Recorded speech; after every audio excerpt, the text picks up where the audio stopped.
Let me go here this way. How about that? Yeah, buddy. Okay. 3, 2, and 1. Good morning, everyone. How are we doing? Happy Monday. I didn't even know I was live there for a second. Hope you all had a great weekend. Let's get the show on the road here.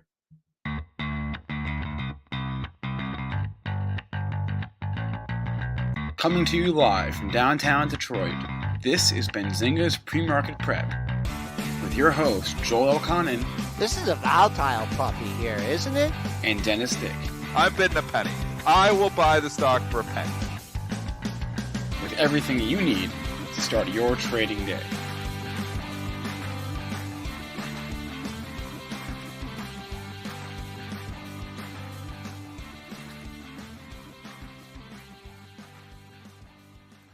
All right, hope you all had a great weekend. Monday morning jitters, I don't know, whatever you want to call them. Let's bring Joel on. Let's bring Dennis on. Good morning, good morning, good morning.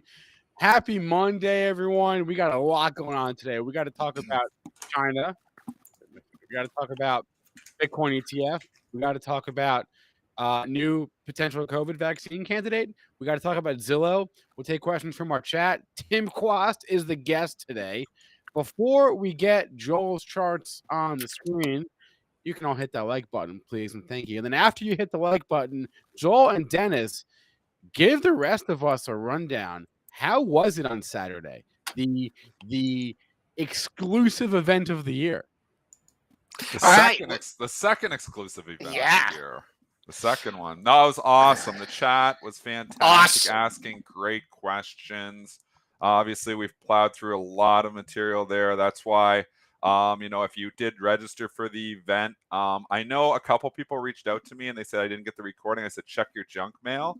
And they said that it was in the junk mail. So do check your junk mail because we blasted out the recording to everybody who registered after the event. So your filters might have said, oh, there's obviously, this is an email blast. But if you did sign up for the event, you should have got the recording of the event. Correct, Joel? Am I correct in that?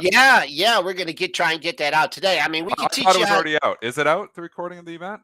If you had the live link, you could have kept it, but we're gonna resend it out. We'll resend it out again to everybody who registered for the event. And we also have a chance, if you didn't register for the event, we're going to put it up there to be able to purchase the educational webinar after the fact too. So we'll work on that as well. Yeah, and I was just discussing with Mitch. I mean, the back and forth. I mean, between when other people were speaking and the questions being answered. And man, there's some sharp cookies out there. Oh yeah. I don't know if it was Jerome Powell or some other people from the Fed, but they were asking some really great questions and just back and forth. And 3.5 hours, it turned into 3 hours and 45 minutes, almost 4 hours. It was great. So thank you, everybody, for participating. We're going to get that information out to you today. Let's go to the markets because that's why you all are here. And we're in the red. The old Friday rally has turned into a Monday sell-off.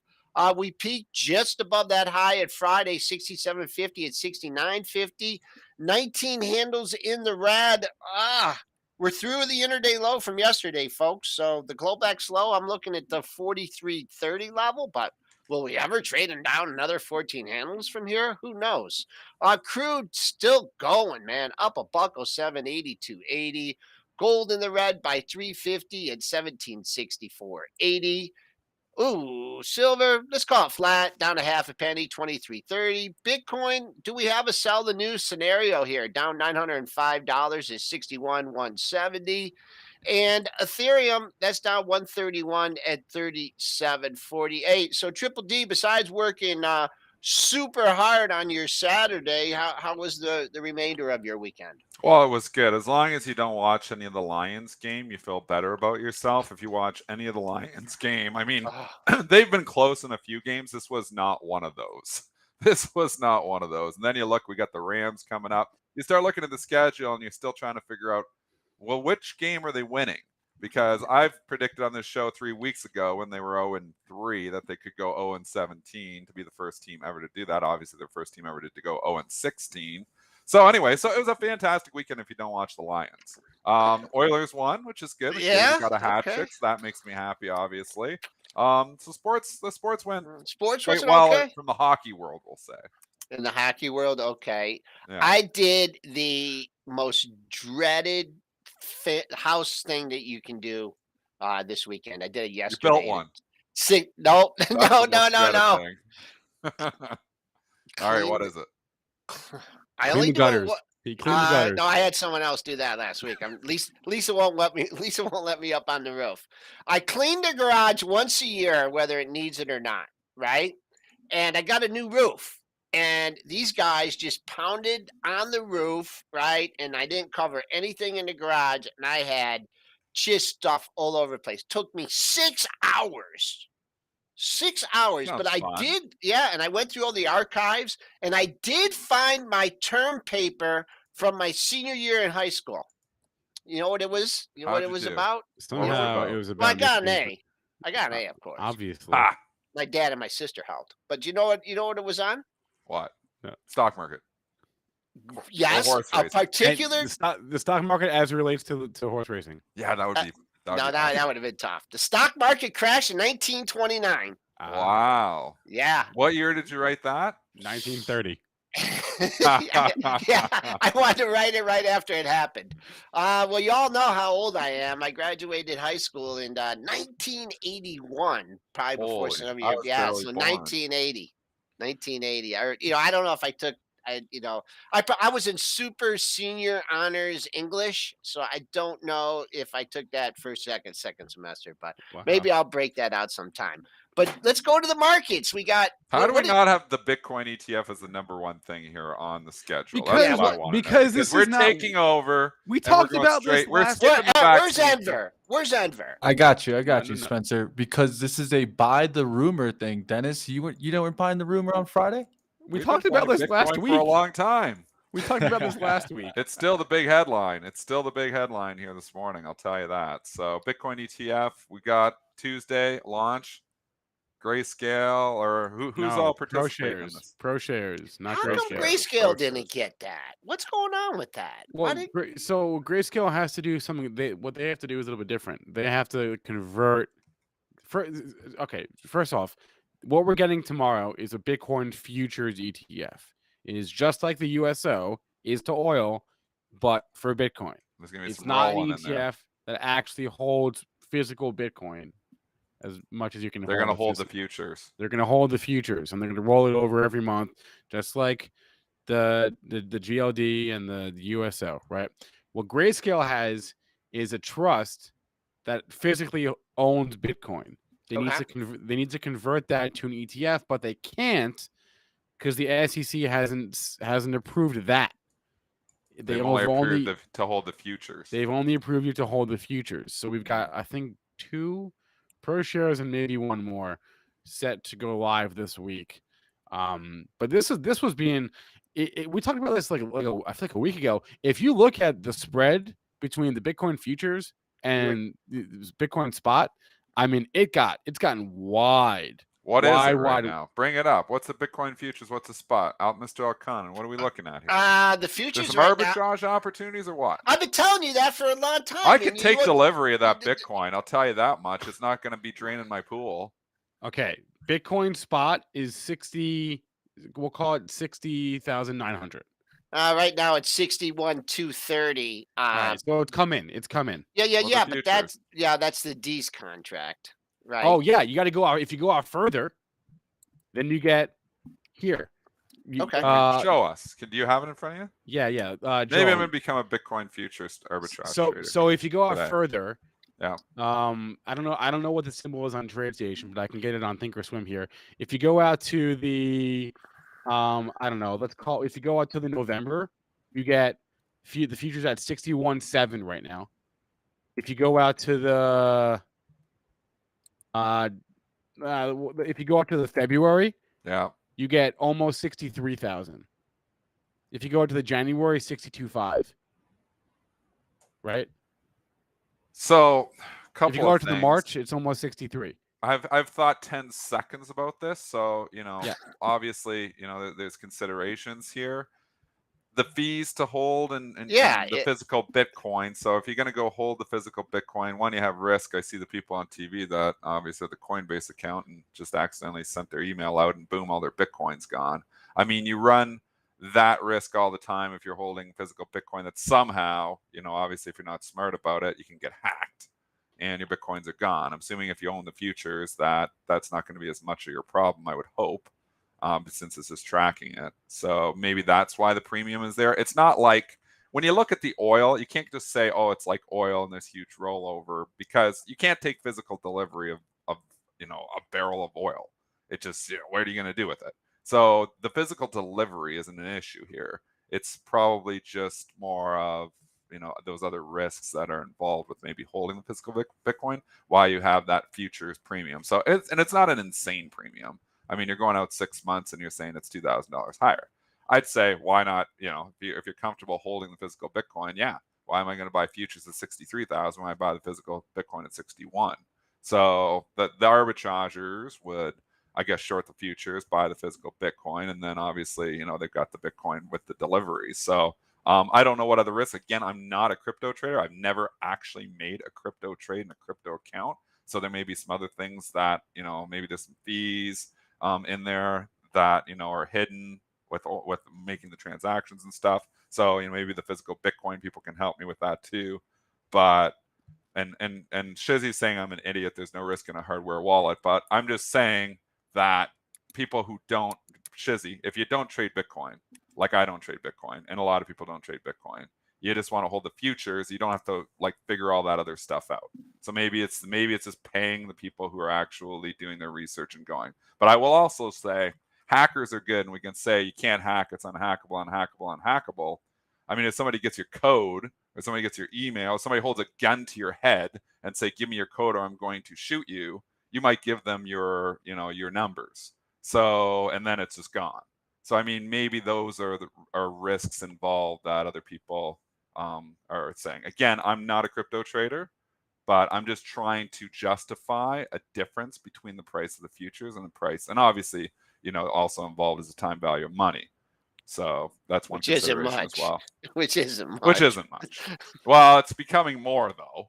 It's incrementally more. Correct. I mean, inflationary costs are probably involved in there too. So you can buy stuff today with physical cash. You can buy some stuff with physical Bitcoin too, but not nearly as easily. So there you go. So again, I'm just saying the spread there isn't like oil where we have a delivery problem. We can't take physical delivery, and the cost to store is a lot higher. The cost to store physical Bitcoin is basically nothing. So electricity. That's my outside thoughts, outside perspective, Shizzy. Again, I'm not a crypto trader. I'm just trying to say I've seen multiple articles saying there's big roll because, look at oil, look at the USO. It's a completely different animal. We don't have a huge barrel of oil to store. So it's different. Well, but they are going to roll it because they're going to roll it, Spencer. But in the cost, so go back to your basic, fundamentals, 101. Yeah. The biggest cost to a barrel of oil is cost of carry. How do you store that? How do you store a barrel of oil? This is what the roll is all about. It's not just everything rolls, everything costs money. It's huge physical cost. Hold on, though. And I haven't looked at the filing, but maybe the filing might say we need to own the front month contract, right? So yeah, I'm sure it does. But what I'm saying is the front month contract, the difference in the contracts, the difference with oil is that cost. The biggest component is that cost of carry. I understand. Think about you got 10 barrels of oil. Where are you storing that, Spencer? Where are you putting that? You got 10 Bitcoins, you put it in your wallet. There's nothing's being cost there unless they're charging for the wallets. I don't know. But I mean, it's just the storage issue. Okay. That's why you have a huge premium, and that's why you have obviously the issue of the rolls in oil. But oil and Bitcoin are completely two different animals. Okay, so right now the Bitcoin futures market is in contango because the current month is cheaper than the months that are further out. That is normal. Yes. You're saying that this normalcy may not. I'm saying there's a $2,000 spread there. Yeah. And I don't know why. Because that's a normal future. I'm trying to justify it, saying maybe there's risk. People see risk holding the physical Bitcoin, a hacking risk. Maybe they're seeing those other risks. I'm trying to justify the Okay. 2000. The oil. Do you understand? Follow me here. The oil. I'm following you. I'm following you. The oil is obvious. Why there's storage and transportation. Yeah, storage and all of that. Yeah, exactly. Now you don't have that issue in Bitcoin. So why? I'll ask the chat. Why is there $2,000 difference? That. Okay, now we're getting somewhere. That's what I'm trying to say. I'm trying to figure it out here live on the show. I thought now 3 minutes about it. Not thought ever about this before. Why is there a $2,000 difference? Who should we get? You know who we should get? Joel, we should get Russell Rhodes from the CME. Yeah, ask him. That's a fantastic question. Bring Russell on. Bring them on. Okay, I'll reach out to Russell today. Is it Russell? Is he? We haven't talked to him in a long time. But you know what I'm looking? I've just. I mean, there's a million. Let's ask the chat. Yeah, there's a million people. Shizzy, why is there $2,000 difference? He says because it's a bunch of middlemen. Well, there's not. If you can do the futures, you can do the spot. I don't know if there's $2,000. I would just say if there isn't all those risks involved, you buy the physical Bitcoin and short the futures and collect $2,000. If it's that easy, why isn't everybody else doing it and bringing it in?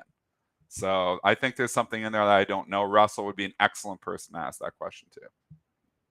Transaction fees. Yeah, I mean it's a good question, Dennis. I'll give you that. I'm asking that question because I know the answer. Yeah, I don't know the answer. I don't know the answer. I'll be honest with you. It didn't occur to me because that's a normal futures market. Hacking risk. Alice saying hacking risks. That's what I'm saying too. I'm saying that they're pricing in some hacking risks. Maybe. But let's ask Russell. Let's bring Russell on. We haven't had him on that question. Have him come on the show and answer it. All right.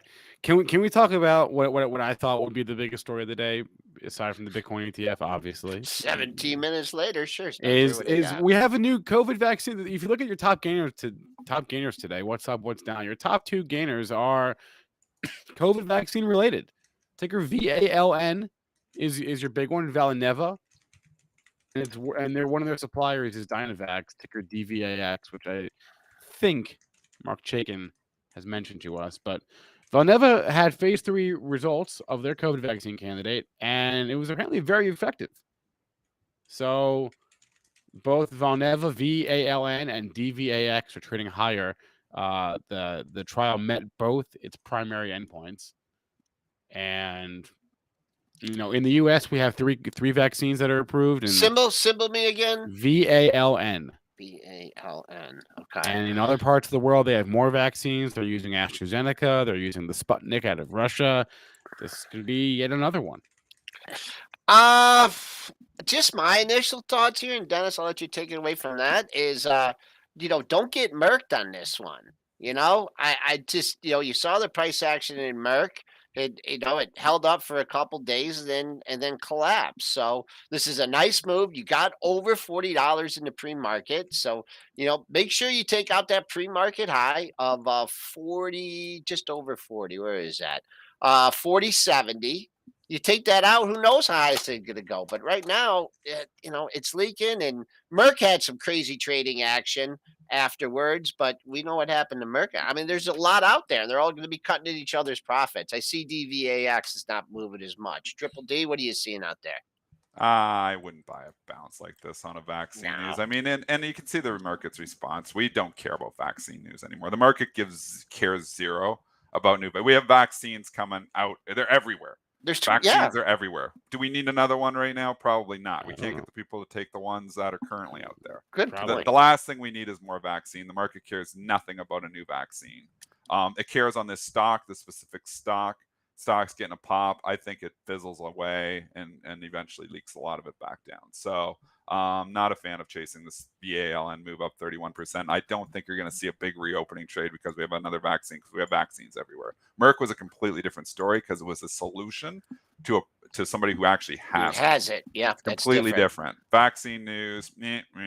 That's why I was challenging whether I was number one. Fair enough. Fine. About this. Gap up to 46.25. I would check your news on this day, whatever day, September 13th, whatever they came out that day. Now, all these people that are caught above $45, they're like, oh no, man, do I just? I think they're already selling this morning, getting some of their money back, Joel. Yeah, it looks like it. Yeah. Yep. So, but good news nonetheless. All right, we care about China still. China probably matters. There's a couple headlines here this morning out of China. Headline number one is they had GDP for the quarter, and it came in below estimates. 4.9% was their GDP reading versus a 5.2% forecast. So slowing GDP growth. They said it was due to power shortages. Apparently, was a big factor in this. So there's that. That's you see that headline and you think, oh, every Chinese stock trading down today. Not so fast, my friend. You I look don't at see any Baidu. Chinese stocks trading down. I see FXI trading up.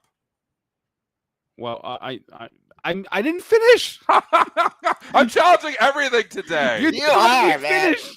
Okay, what go. else You is didn't new? let me finish, and that's not true. Every Chinese stock is not trading higher. That is not true at all. But okay, Baidu is trading higher, Okay. and that is because, and we've talked about this before on the show, how in China, every major internet giant has its own ecosystem with walls up that's walled off from its competitors. The Chinese government has come out and said, "Hey, we're not sure about this whole walled garden thing. We think we might want to break these walls down and basically integrate companies with each other, just like in the U.S. Right? In the U.S., Google is tied, has relations with Apple. They have relations with Facebook. They're all related to each other. In China, they're talking about doing the same thing. This benefits Baidu because the specific headline here was that was that China would basically force a company like Tencent, which owns WeChat, to allow Baidu to show up on Tencent's platform. So basically, right now, you have a company like Baidu is completely walled off from a company like Tencent. You're on Tencent, you're not getting any Baidu at all. This would change that. This would basically integrate the companies with each other. That's why Baidu is trading higher, because it's seen as good for Baidu that they could basically get on the Tencent platform and advertise there, get access to those consumers that they wouldn't have access to otherwise. See what it does at 170, Joel. Oh, we're through it in the pre-market, but we're starting to leak back down to it. There's huge technical resistance at 170. I don't care. Let's trade 172, 173 in the pre-market. Let's see if it can hold it. If it can hold above 170, it gets a little interesting. I'm not buying the rip, especially. Look at the BABA chart. Look at the Baidu chart. We just did, 4 hours on relationships. These two stocks are related, and if you look at the last 2 weeks, they're right on top of each other. Yeah, 170 and BABA. I'd rather short the Baidu rip and buy BABA here and just put the spread on, to be honest. Like, obviously, that's, the short-term trading effects. I don't know where Baidu goes long-term. Just saying, that BABA's, Baidu up 4.5%, BABA down 0.5%. That 5% today, I think could come in. You look at 170 shaping up in BABA too. The other thing that we talked about, on Saturday was, knowns and unknowns in the market, and thing to base, short-term or intermediate trading decisions on. And it's such an unknown. Like Spencer just went through all that. Well, it's good for Baidu, might be bad for BABA. I mean, if you have to take in that many factors, for a trading decision, I mean, it's tough. I'm looking at it technically. BABA did trade over 170 in the pre-market last week. Nice little wall there. That after 170, I think this thing has some hops. I was hoping for a little bit more of a pullback to buy it on the cheap. And then Baidu, pre-market high, Dennis mentioned, it's up here just under the 4 a.m. traders. That's another thing we talked about. 4 a.m. traders got excited, took it up to 170, 372. Couple highs at 170, and then it starts to open up. It is hard, Joel, because basically what you're going off of this morning is like one comment from the government on one day. You know what I mean? It's what are they gonna say tomorrow? Right, exactly, right. That's the thing. So yeah, it is hard. This is by no means an indication. Yeah, great for Baidu, because no, I mean that's what the first reaction is, but that's never going to be. It's never going to be that simple, right? So tough here. But my point in bringing that up was, look, you have competing narratives today. You have China GDP growth slowing, and you have this other headline that would appear to be good for certain companies and not for others. Very difficult to parse either way. I think that was Joel's point, and I do agree. What's not difficult to parse is this Zillow headline from this morning. Zillow is trading down because they are pausing their iBuyer program. If you don't know about this, Zillow, Redfin, Opendoor, they're called iBuyers because they have entered into the real estate market in the U.S. They are buying homes based on what their algorithm tells them to buy. Initial reactions would indicate that they're not very good at it yet. Zillow has not made money off this. First off, they've only bought. I was reading about this the other week. Zillow is in the first 6 months of the year, I think they only bought couple thousand homes. Yeah. Oh no, this was last year. So last year Zillow bought 4,000 homes. Well, they should be way up in those homes. Out of the 6.5 million homes sold in the U.S., Zillow bought 4,000 of them. And that sounds awesome. They should be up like 25 to 30% on. Well, they're not making money on those homes. They're not. Suck. They're not really. Okay, well, they really suck. So one of the reasons they're pausing this program today is because they're pausing their buying because they have a backlog that they need to sell first. So yeah, I was just going to say, if you're going to create an algorithm that tells you when to buy, then you also create an algorithm that tells you when to sell. And I mean, you can buy, and now they're kind of competing against themselves now. I mean, this is horrible news. I mean, not only for Zillow, but kind of for the economy and the housing market. I mean, eventually we were going to hit a glut, right? I'm just looking at 80, just technically. I don't know how this news is going to work out in the long term. 85, I see a low at 83.93, and then it was surrounded by a bunch of lows around 85. That's the only level you have. That's the only thing you can lean on. Have not hit that yet in the pre-market. So there's a really good blog post, an article about this on Medium that I read a couple weeks ago, and this guy Kobe Lefkowitz did some digging on the numbers, and according to Kobe, he said that since Zillow began meaningfully buying homes in 2019, the average value of a home that Zillow has sold has increased 16%. They're making 16% on average on their homes, which is not great when you look at the last 12 to 16 months. Yeah, I think home prices are up like 25 to 30% over that time. So they've lagged to a certain extent. Or you can just look at the entire picture and say, okay, in the first half of the year, Zillow lost about $667 million. That's interesting when you consider the fact that the housing market is on fuego right now. Yeah. And they can't really turn a profit. So okay, it would appear to be that right now we're still only a couple years into this. It would appear that Zillow, Redfin, Opendoor, those are the three largest iBuyers, that they're just because they're buying some homes doesn't mean necessarily that they're A, driving up prices, or B, actually good at it, right? That part remains to be seen. The headline this morning would indicate that Zillow is not super great. If they have to pause the buying to get through their backlog of the homes that they already own, would indicate that they're working out the kinks still. Not to say that can't be done, but that's what's happening here this morning. People are looking to buy the dip everywhere. Everywhere, not even just like there's certain sectors that have obviously underperformed, but I think after last week's rally, I think people buy this dip.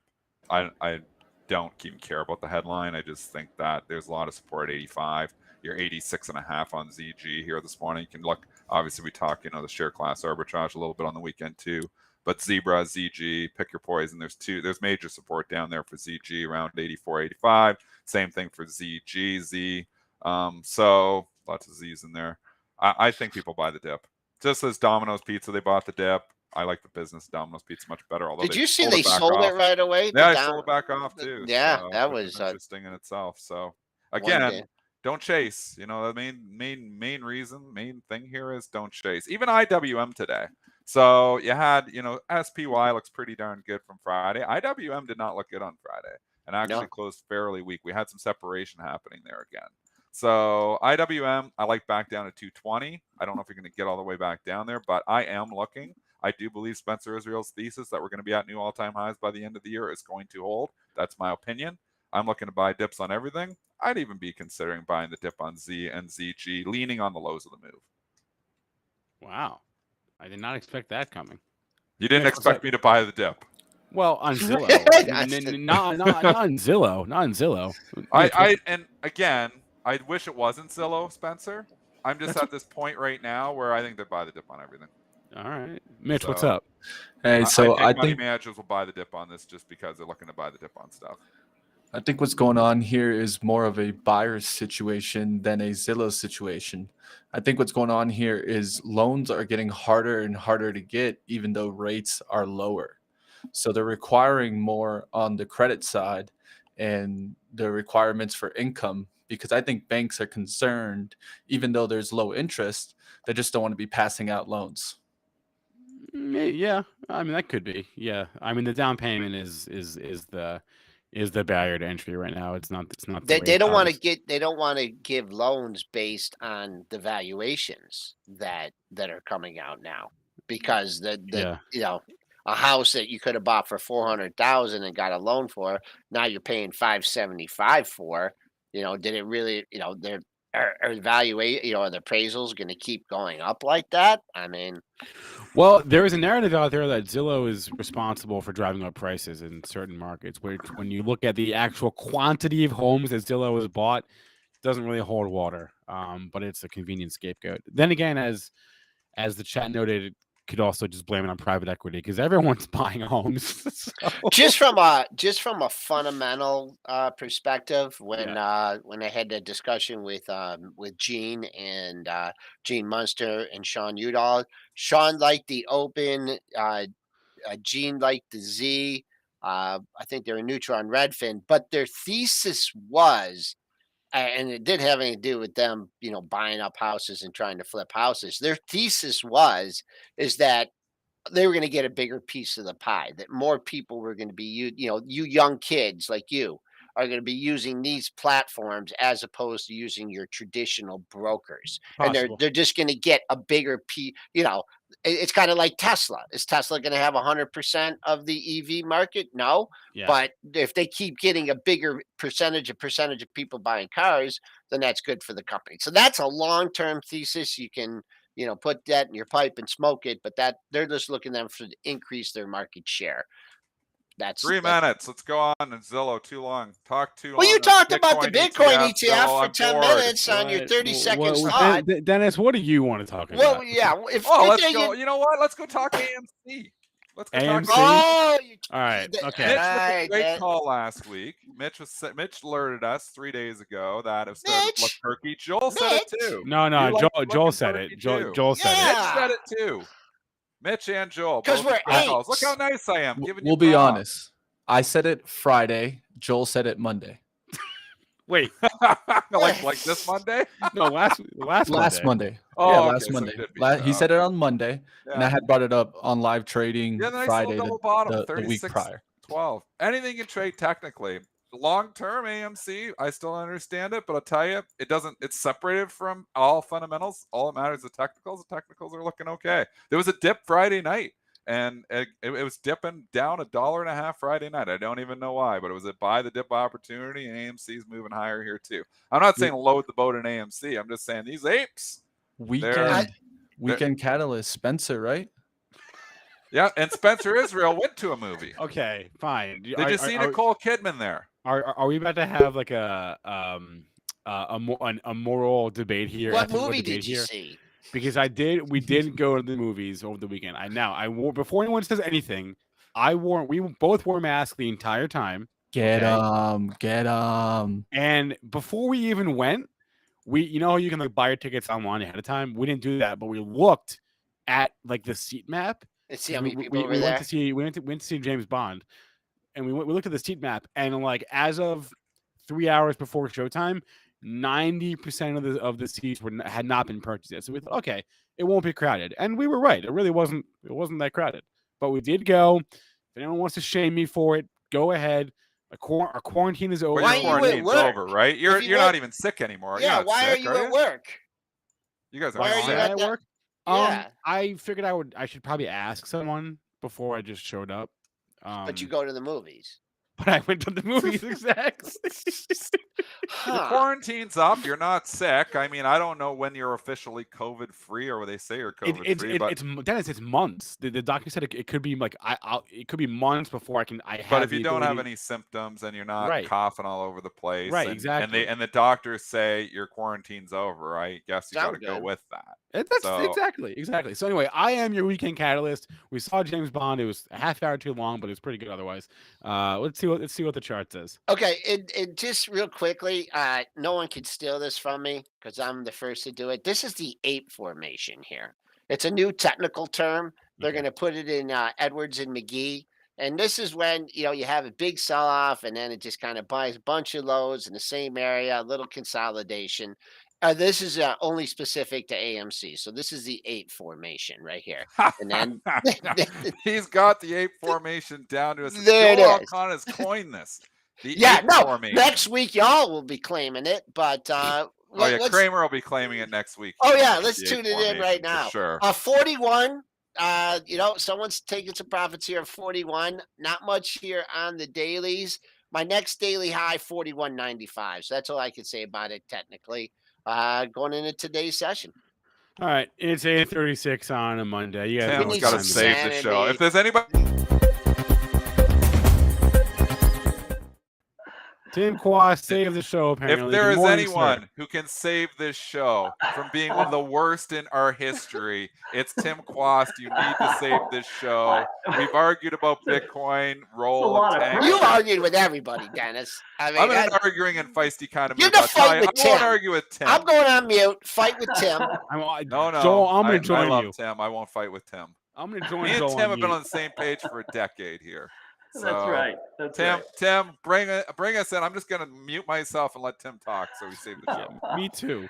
Well, I'm sorry I didn't catch most of the first half then. Good. That's a good thing. Spencer, welcome back. Good to Hey, see Ben. you. You seem to be well and healthy. I am feeling good. Thank you. I'm feeling good. Yeah. Yeah, good. Yeah. Tim, you know what? Maybe Tim can answer this question. So so Tim, I'm sure you've heard by now that we're going to get a Bitcoin futures ETF this week. We were looking at the different futures contracts, and as is normal with the futures contracts, there's some contango. You go out to see, you look at the March, February, trading at a premium to the Novembers and the Octobers, right? Yeah. As Dennis astutely pointed out, there's no real cost to carry Bitcoin.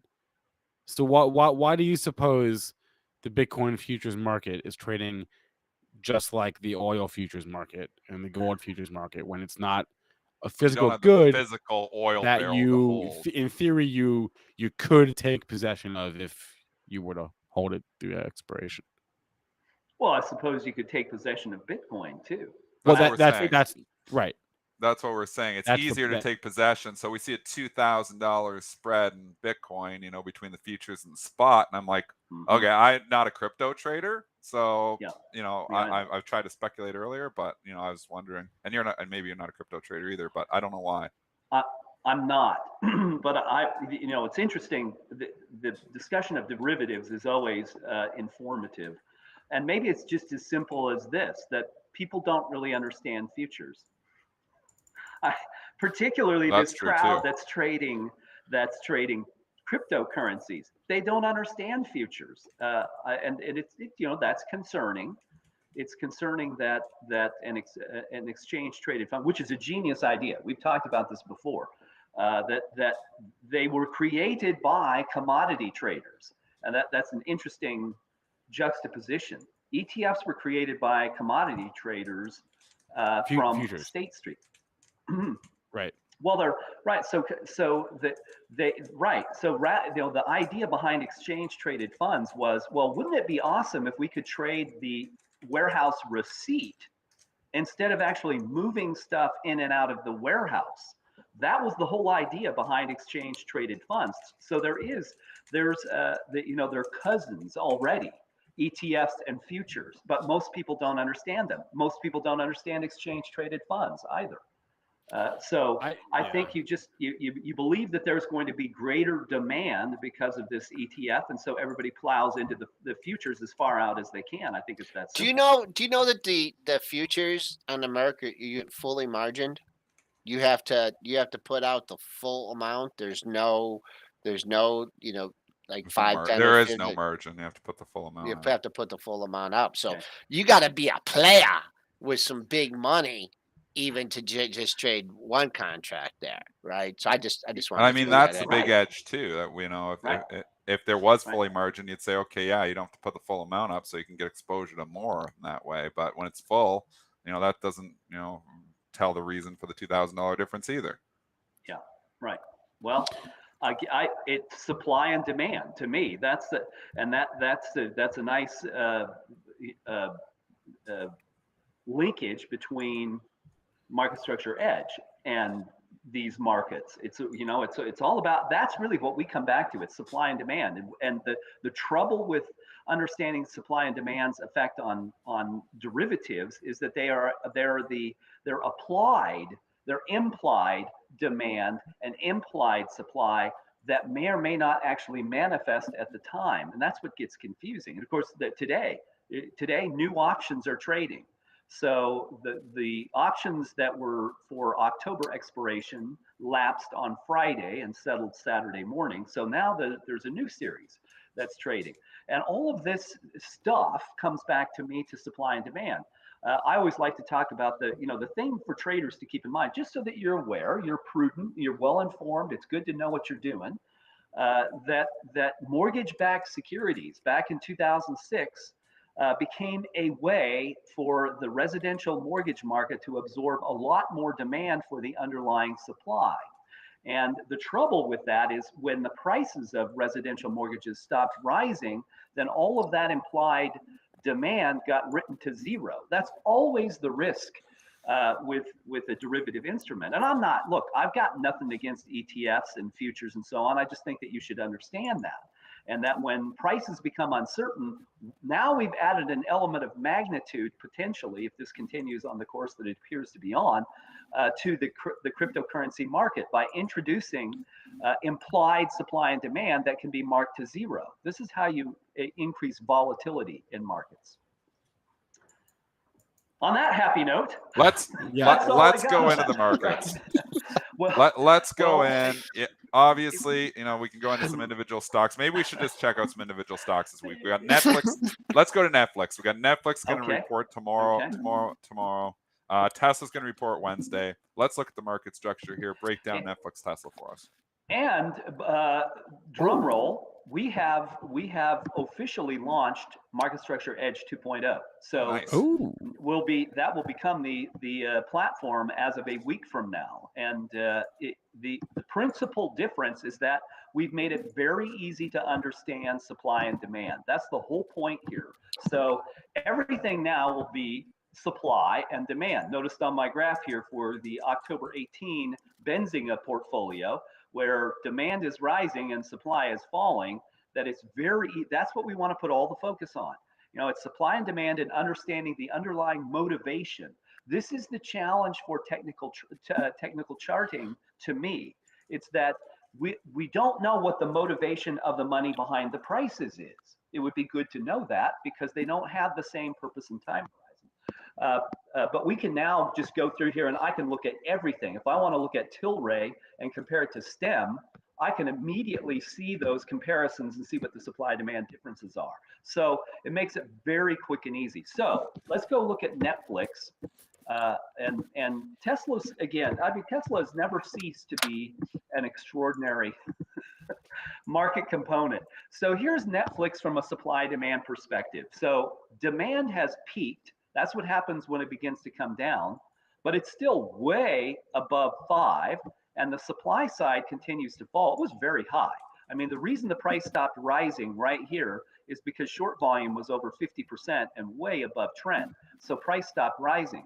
But this to me says, if you're in Netflix, you could stay in Netflix. The likelihood that this produces a stable stock at least, and maybe a rising one if short volume continues to work its way back below 50% and demand stays above 5. It's just a 10-point scale, folks. And you can go do this yourselves. You can go, if you haven't used Edge, go to Market Structure Edge, sign up for a free trial, put your name and email in, and put Netflix in. You can just look it up just like I did there, and expand the time, and you can go back and see what has happened over time. Netflix has performed well because it spends a lot of time above 5. You own stuff that's above 5 tends to do better. And if we looked at Tilray as a contrast, you know, you had the cannabis show last week, right? So how's cannabis? Well, if we look at this cannabis portfolio over here, mine has 11. You may have something else in it. And I could just look over the past 30 days and see that it's spending, the components combined are spending a lot of time below 5. Well, it's not great. The demand is rising now, but it's not back to 5. The supply side, not bad at all. It's near 40%. So let's go in here and look at Tilray. Tilray is a 1, and it's been a 1. It's about 34% short versus 45% in the S&P 500. The lead behavior is high-speed traders, just machines like Citadel and Virtu, just trading it against other things. And so when should we buy Tilray? Look at this. This is a 30-day view, 30 trading days. And you want to see this green part of the graph above 5. We have a long ways to go. Right, it's not. So it's just not great. Now, maybe if we come out of this options expirations period, so today, new options trade. Tomorrow, banks will true up the books.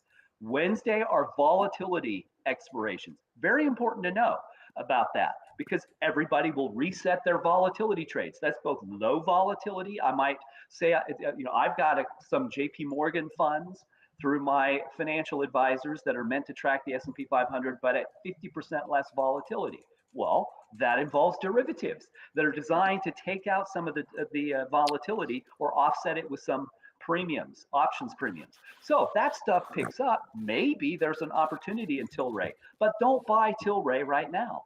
I mean, do you ever buy any stock with a market sentiment of 1? Yeah, Netflix. Netflix. Actually, Netflix. Yeah, it's very interesting to see that we could go back test the data. Of course, historical data is no guarantee of future performance that is similar, but it's worth looking at. So if I buy Netflix at 1, I like 1 and 10 is really great with Netflix usually. Now we'll see. So again, it depends. For me, this is really good. If Netflix is a 1 because it spends so little time there. If it goes to 1, you should buy it because it's almost never a 1. That means if you're trading it all the time, you're going to have a different entry point than a 1. But you could make 8% in 23 days. Now you say, well, that's not very much. Oh, yes, it is. It's very good. 29% holding it 90 days. You're doing better than that on a proportionate basis. So yes, there are the stocks that spend very little time at 1. Nvidia is another. Tesla is another. If those stocks are at 1, you could set up an alert to tell you when it's a 1, so that you buy it when it's a 1, and it's that simple. Tilray does not fit that bill. Tilray does not fit. Tilray is just miserable. If we put Tilray in here and just back at why, you would say, well, it trades at 1 all the time. The 1 all the time, exactly. It's really not more complicated than that. I mean, look at that. Buying Tilray when it's a 1 is almost as bad as just buying and holding it. It's down 49% the last 90 days. And why is that? Because look how much time it has spent below 5. So you want to find stuff that spends a lot of time above 5. Asana is, there's a stock that here's a stock that spends a lot of time above 5. That was a Jason Raznick pick, by the way. We got to give Raz some props. Okay, well, there you go. A Raz pick back at $22, I think, or $25. Raz, great call. I don't know if he still got it. Choosing wisely. That's very good. Look at all that time above 10. I mean, and here was an awesome new entry point. If it drops below 5, okay, that's a great time to buy it. You would have made 20% in about 5 days on Asana. So it's that's really supply and demand. And it will be interesting, Spencer, to see, back bringing it full circle, how having an ETF in cryptocurrencies, and ETFs are infinitely elastic. That's the difference between, so ETFs are just going out and buying cryptocurrencies. They're going to use futures, right? And futures also are infinitely elastic. So you take an infinitely elastic vehicle called a futures contract and you put it into an infinitely elastic vehicle called an exchange traded fund. And what I mean by that is ETFs can create as many shares as are necessary to accommodate demand and keep the price right in line with the futures contracts. Well, that's great on the way up. The trouble is always on the way down. And Dennis, here's something interesting to ponder.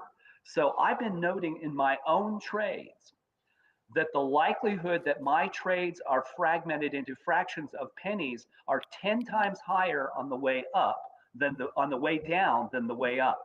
So there'll be a penny spread in my trades on the way up. On the way down, it's a tenth of a penny, even a hundredth of a penny. I'll get intermediated. So that tells me something. It means it's very easy for money to get into the market. It's a lot harder for it to get out. And so those trades get fragmented. That makes sense.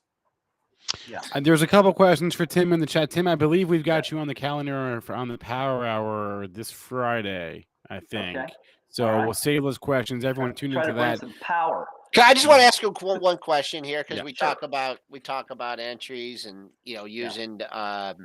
using market structure edge. Take a look at Bank of America for me. Yeah. Because it's a screaming 10, right? It has to be a screaming 10. Well, I don't know. Let's find out. Oh, it's gotta be. A 5. Not necessarily. It's at a 5? Yeah.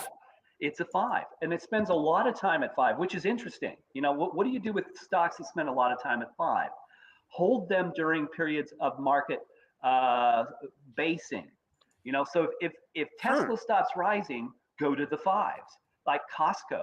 If you want to ride an options expirations period out, put your money in Costco. Wow, it's just a 5. Yeah. So, but that's the thing, Joel. It won't give you awesome performance. It's going to give you what the market does effectively. The market's about a 5.4 most of the time. So you wouldn't, yeah. So you hold this puppy, right? Until it goes. When's the last time it's been a 10? You know what? Can you do that?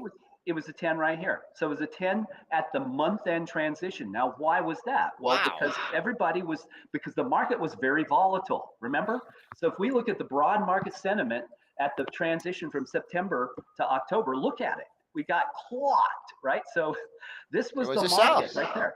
Yeah, so everybody shoved their money into low volatility vehicles. And Bank of America is a great example. People like me using JP Morgan. Oh, the market's volatile. Put your money in the stuff that we will measure as 5s. Put it in Bank of America, Costco, Philip Morris, Procter & Gamble, stuff that's going to be 50% less volatile than the broad market. And that's where you want to be during volatility. As soon as the volatility's over, back to Tesla we go, and NVIDIA and so on. It's the way to think about the supply and demand of the marketplace and where the money's going to go. Tim Quast is the founder of Market Structure Edge. The link is on the screen. Joins us every Monday, Tim. He's got one more Spencer, thing. I want to bring there. Here's the gravitas for this program, and it's got nothing to do with Market Structure Edge. You guys have been busy, but I want to note that Colin Powell passed away this morning, and I had a chance to hear him speak one time. I actually traded letters with him once. I can't even remember what it was about, but I want to acknowledge the passing of a very fine American at age 84 today, Colin Powell. As you should. I saw that happened right at the top of our show, I believe. So as you should. Tim, thanks a lot. We'll talk to you again next week. Triple D, what did you do to the market?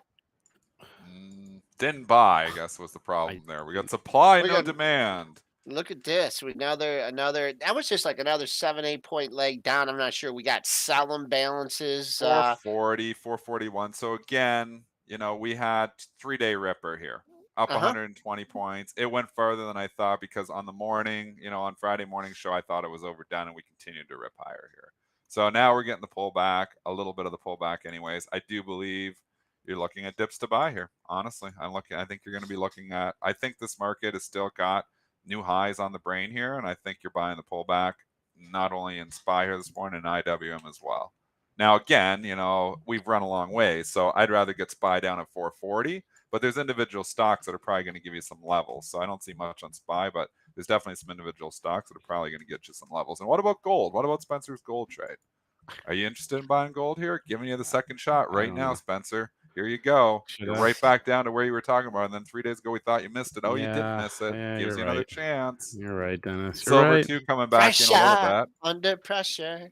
What shirt are you wearing, Dennis? What is that? Daddy Shark. This is my life, man. Right. Yeah. Cool. I only rotate like 5 shirts for the show, if you haven't noticed yet. So all right. Yeah. We'll do some ticker time here. Hey, ticker next time. few minutes. It was convenient that Dennis pointed out Netflix and Tesla both trading higher into their earnings. They both have headlines this morning, but the headlines, frankly, I don't think are relevant. I think that it's more to do with earnings. Are you watching that Squid Game or whatever? No, I haven't. They I said haven't You're Fortnite going under to? Bill, though. Oh, Yeah, boy, I will. I'm not gonna- I will. You're gonna watch that one? I'm very delayed. I'm very late on my pop culture. I will wait until I'm never in the culture in the moment. I'm never in the moment for that show. Me and Joel are 5 years behind the culture. Yeah, usually. it's not. I don't know. We're so People far like behind that sometimes we're early. I was just looking at the Netflix. I know it's coming to the report. It had made that all-time high and bunch up and consolidation here. So sure looks like it wants to take a shot at that all-time high. And then Tesla's been running into its report. Just even when I noticed when the market was even going down a couple days last week, it was still going up. So boom, next monthly high in Tesla's not to 880.50 if you're looking to get out ahead of the report. Okay, grab some tickers. I'll grab a couple to start with. First, Sure. Upstart getting a downgrade here, which the stock has just been a monster. So somebody's trying to call the top of the Baird. I'm trying going for my memory. Who was it? Downgrade this morning. UPST, I believe, to underweight too. So I don't know if Spencer's got it in front of him. Down 1873. I don't know. Pick your poison in this one. I'd say your 2-day low. Let's see what happens at your 2-day low, if it even gets there. 347.57. Downgraded at no, it's Bank of America. Sorry, Bank of America downgraded it to underperform. Price target 300. So they're saying it's overdone. So you got an analyst calling the top. Question is, you did sneak your head above 400. They downgrading in perfect timing. You sneak your head above the 400, and then you close not above it. Everybody kind of had 400 in the brain. I think you pull back to 350 here, maybe. The question is, do they just come and buy the dip on this stock too? It's so loved. I don't know if I want to buy it on day one though, and it's so overbought that I think there could be some more to slide ahead. So it's not an easy call. If you want to try and sneak out on a gap fill, yesterday's low is not that far away, 380.60, and then that all-time closing high, they'll be stacked up there at 390. But there's some levels upside and downside for you. Disney downgraded too. Chat saying obviously we saw that as well. Down $4 here. Big support 169 to 170, so $3 away from here. Yep. This is a stock you absolutely do not chase under any circumstances. We have the accordion chart, as Mr. Alconan has coined, over the years, where it just keeps going up and down, up and down, up and down.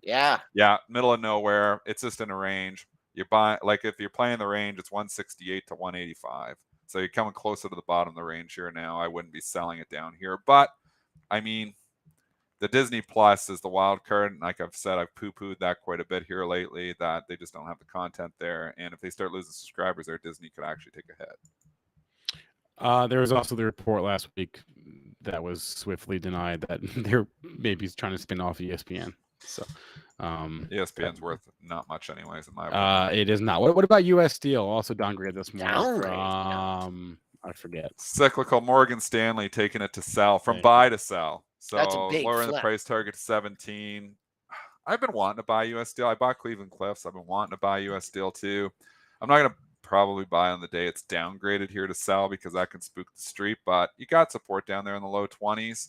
It's tough. I want to be long some commodities because of the inflation aspect of it, but there's also the consideration that the prices went up so much on some of these, and steel prices went up as well.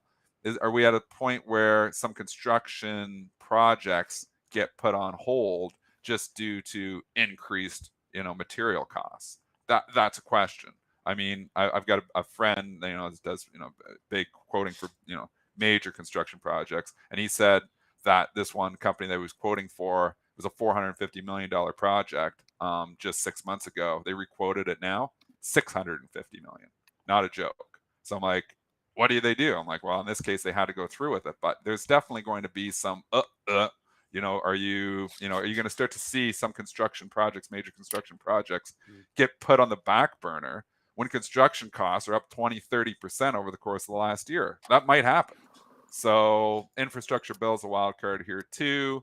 I want some exposure. I still kind of like US Steel. I've been kind of liking it down here in the 20 to 21. I've played it a couple times because it's been working. I'm not buying on the first day's downgrade though.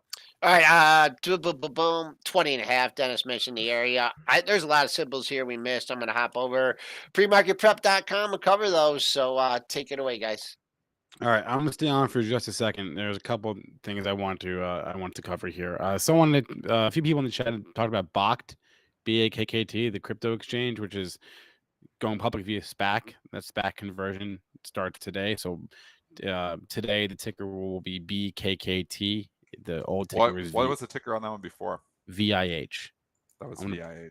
There was a really good Twitter thread about this over the weekend from Fidel Cashflow, who's a good follow on Twitter if you don't follow Fidel Cashflow. Basically, that's a cool name. It is a cool name. Basically, Bakkt, if you don't know anything about it, it is a crypto exchange that is being spun off from ICE, which owns the New York Stock Exchange. The implication there was that, oh, this is a company that's backed by ICE, right? This is backed by NYSE. They know what they're doing. I think what this may end up becoming is not so much like a situation where, oh, ICE is backing this company. It's, oh, ICE is spinning this off because it's a dumpster fire. I want to show you the screenshot here from this Twitter thread over the weekend that I saw. All right. BKKT, right? Bakkt. Yeah, BKKT is your symbol. They might miss their guidance by 90 per their sales guidance and their user guidance by 90%. Okay. 90% miss.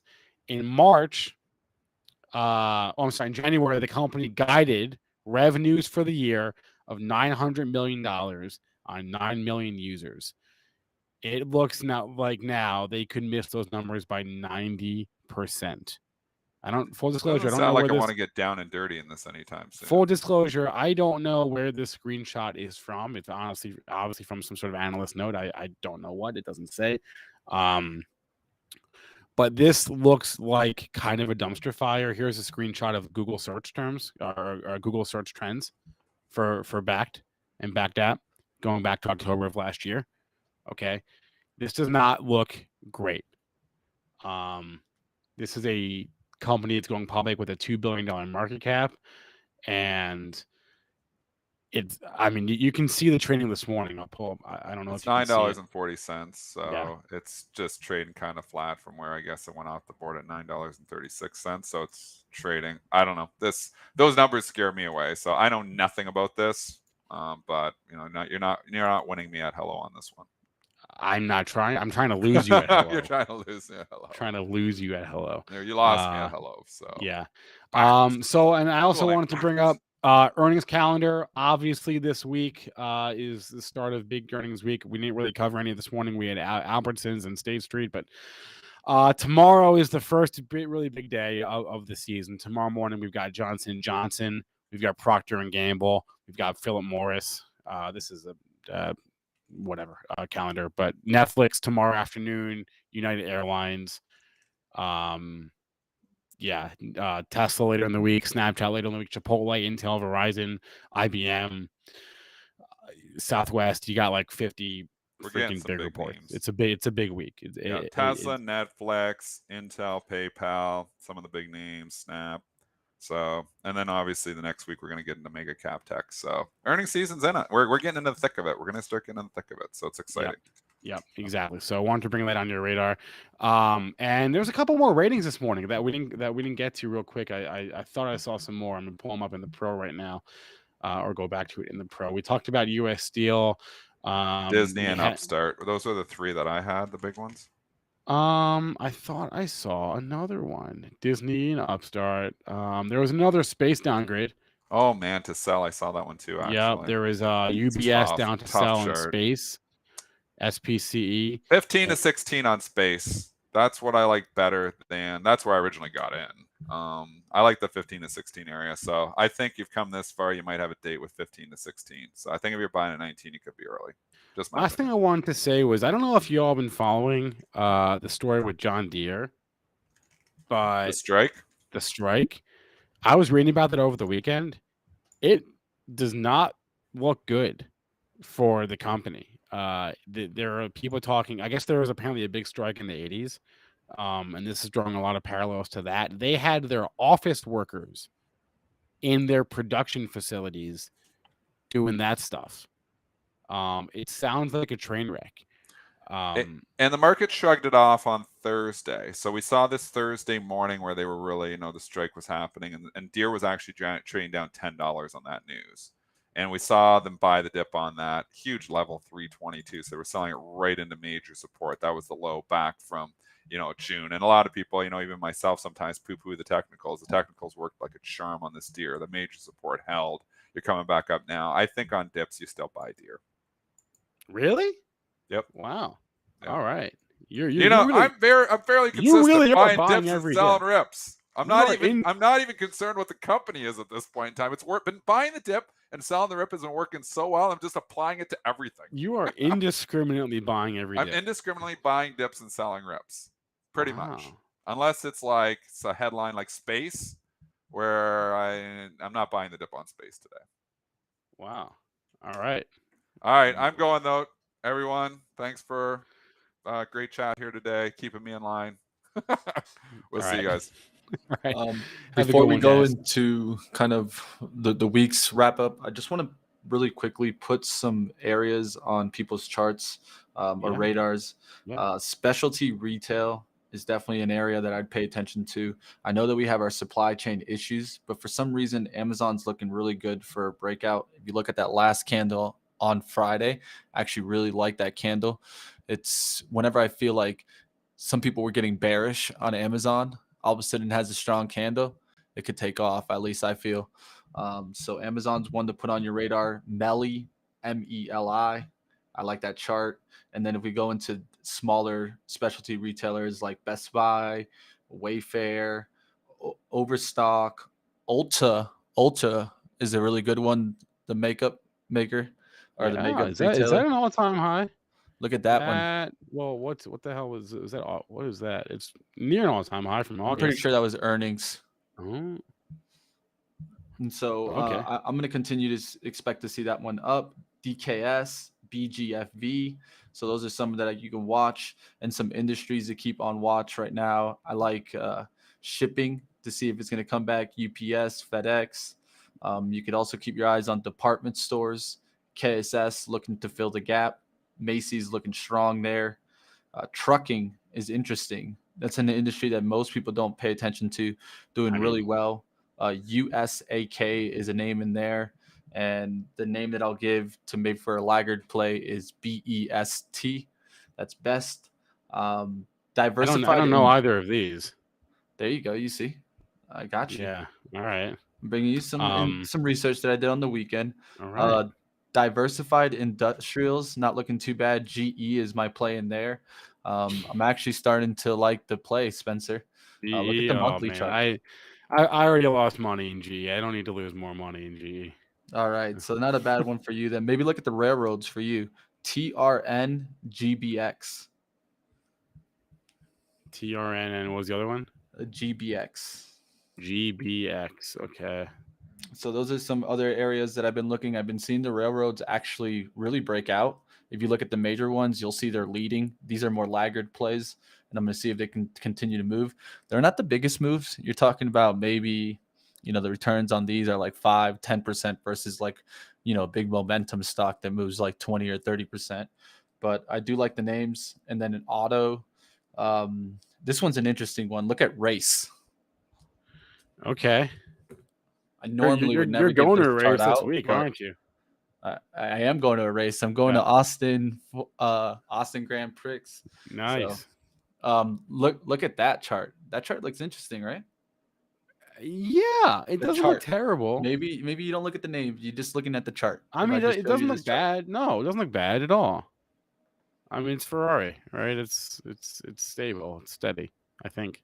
I mean, the stock is stodgy. We'll keep an eye out. Of course, XPEV, NIO are also some charts to keep on watch. Just wanted to give you guys the research that I put in, so they give you guys some value at the end of pre-market prep. Yeah. I saw someone in the chat. I think it was Tiny Pie Media. Bring up that interview, that viral interview on CNBC from, I think it was Friday on Upstart. That guy, Mark Minervini, he pretended to break up when he didn't know what the answer to the question was. He's been on our show before. Should we invite him on the show? It's been a while. It's been a long time, but he has been on this show once or twice back in the day. So one in the chat if we should get the guy from the viral CNBC segment, or try to ask him on our show too if we think we should not do that. But Mish coming through with some picks today.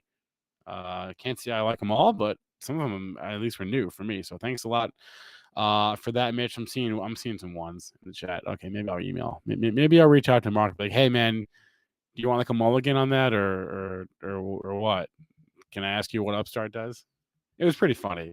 If you can laugh at yourself. I don't know if not everyone can laugh at themselves, unfortunately. So that's the way it goes sometimes. All right, here's the deal for today, everyone. We are going to end this show here, right now. But we've got a full day of programming. Okay, the Cannabis Capital Conference was last week. It was Thursday and Friday. We're back to our normal stuff today. Here's the schedule. We've got David Green going live in around 10 or so minutes, but we're going to cut David short today. David usually goes from like 9:20-ish, 9:25 to 11. We're going to cut David at 10 o'clock today, and here is why.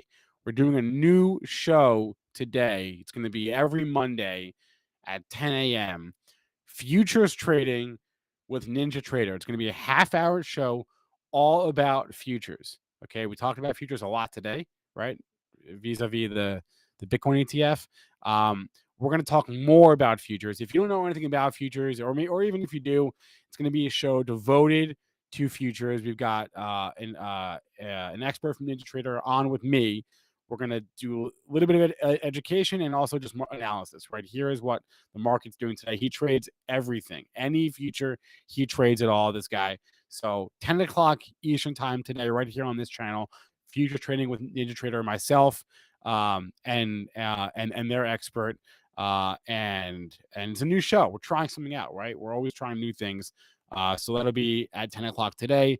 At 11, we've got SPACs Tech at Power Hour. At noon, we got Power Hour. Matt Hammond from IPO Warriors will be on then. That's his new time, is middle of the day, not 9 a.m. We're going to do Matt Hammond at like 12:30 today. We've got Moon or Bust. We've got At the Close. We got Money Mitch. We got a full slate of shows today. We're back to our usual schedule, more or less. So that's the plan. I hope to be back in the office tomorrow. We'll see. It's much easier for me to stream from the office rather than doing this at home.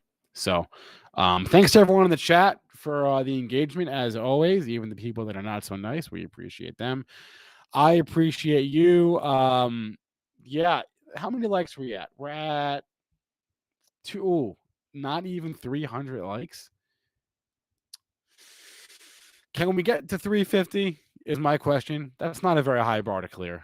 I think we can do it. Christian Gallagher, hit the like button. Whoa, what was that image? What was that, Mitch? Okay. Future show will be cool. Yes, it will, local 926 president. Yes, it will. That's the idea, right? A show devoted to futures, not so much talking about the stock market or anything like that. Is just futures. It's education, right? It's how the market works, and it's also what's the market doing. We're talking stock indexes. We're talking Bitcoin. We're talking commodities, right? All of it. So, just catching up on the chat. Okay, cool. Hit that like button. Please remember all the information from our show, all of our shows, meant to be used as informational purposes only, not for investing or trading advice. David Green going live in about 9 minutes, 9 or 10 minutes. And I'll see you guys back here at 10 o'clock Eastern time for futures trading with Benzinga. Everyone, good luck at the open. Stay green, stay filled, stay healthy, make that money. And I'll catch you guys in 45 minutes.